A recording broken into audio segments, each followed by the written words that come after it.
Pagdating sa pagluluto, wala na ring atrasan ang kusina warriors ng Pangasinan. Dahil ang labanan, the best of the best pinakbit.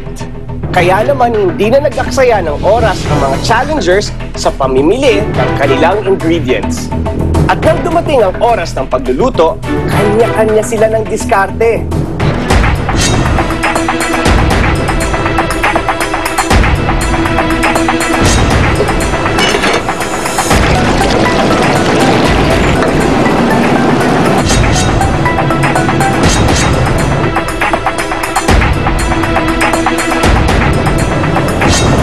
Sa ating mga finalists, wala pa sa kalagitnaan ng laban, sugatan na. Ang Daddy's girl na si Jast, si Nariwa, ang kinalakihan niyang pakbet. Umubra naman kaya ang family recipe niya? Ang isa namang contestant, ginawang puree ang kalabasa. Kakaibang style. Mapanindigan kaya niya ito kapag iniharap na ito sa ating mga judges. Mukhang marami talagang pakulo ang mga Pangasinense. Pero effective naman kaya ito para makapasa sa finals? Ladies and gentlemen, presenting Pinakbet Any Way You Like It. Nando's Pinakbet. Pinakbet a la Romer. Ito po yung talagang pure Ilocano na pinakbet po ito. Ano yun yung pinaghalong galing Ilocos and Alaminos? Yun po is combination ng Kapampangan, Tagalog.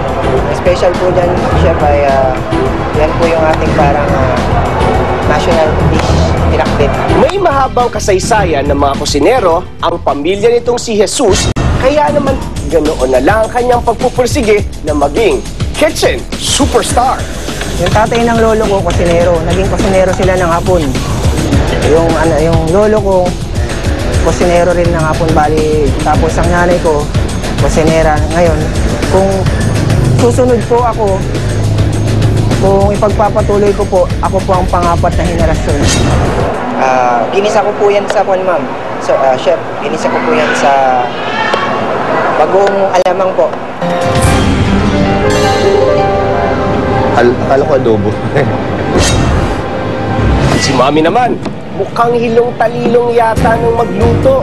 Hindi raw kasi niya masabi kung ano ang special sa pinakbet niya. Oyster. Oyster?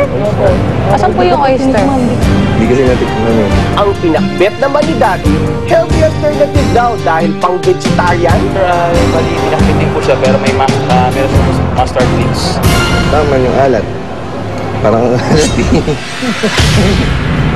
Pero para kay Dorf, there is no option but perfection. Mantakin niyo naman ang presentation. Parang ayaw ko sirain, ang ganda eh. Sa plating daw kasi inilabas ni Dolph ang kanyang artistic side. Matakam kaya ang mga judges hindi lang sa presentation ni Dolph, kundi pati sa lasa ng pinakbet niya. Susunod na ang hatol ng mga hukom sa Pangasinan. 1, 2, 3, go!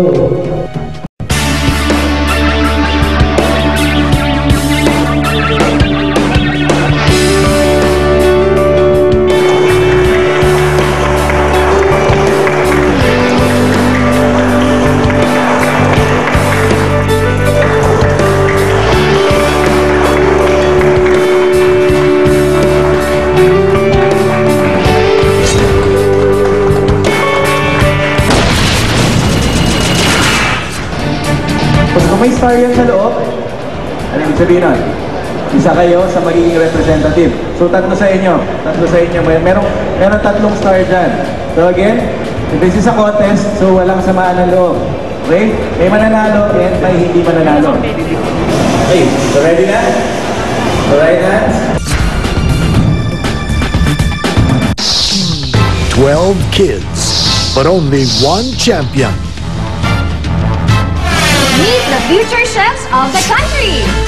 Pao, Budi, Mika, Dingdong, Pan, Duday, Ronnie, Tara, Ice, Tasha, Simon, at Angela. Kasama ang ating amazing host na si Carmina Villaruel. Sila ang inyong mga amazing cooking kids. Parating na sila ngayong Abril sa GMA. Hindi Ano yung sabihin nun?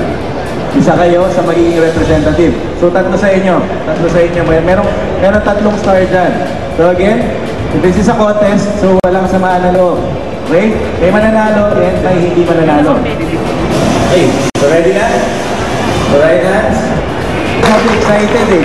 So by now, I suppose, alam nyo na. Nasa first batch, wala doon yung top 3 na kukunin namin at dadali namin sa Manila para mag-compete for the 1 million peso cash prize. Inyong napanood ang patuloy na